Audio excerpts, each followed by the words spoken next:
আমি ডক্টর রমলা মুখার্জি, বইছি বিবেকানন্দপল্লী, জেলা হুগলি আমার ঠিকানা।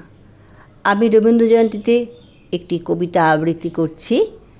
কবিতাটির নাম কুয়ার ধারে, রচনা রবীন্দ্রনাথ ঠাকুর।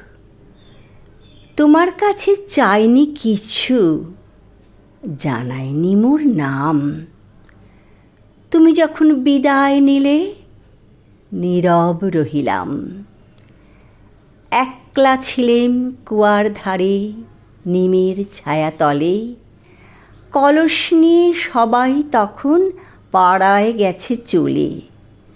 আমায় তারা ডেকে গেল, আয় গো বেলা যায়। কোন আলসে রইনু বসে, কিসের ভাবনায়।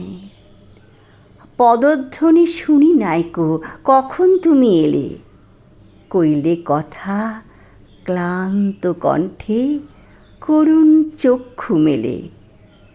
তৃষা কাতর পান্থ আমি, শুনে চমকে উঠে জলের ধারা দিলেম ঢেলে তোমার করপুটে।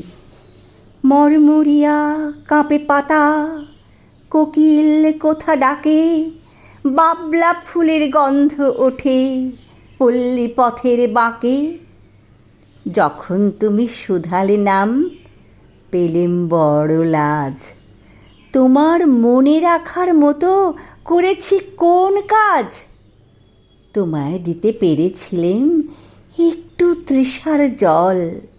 এই কথাটি আমার মনে রহিল সম্বল। কুয়ার ধারে দুপুর বেলা তেমনি ডাকে পাখি, তেমনি কাঁপে নিমের পাতা।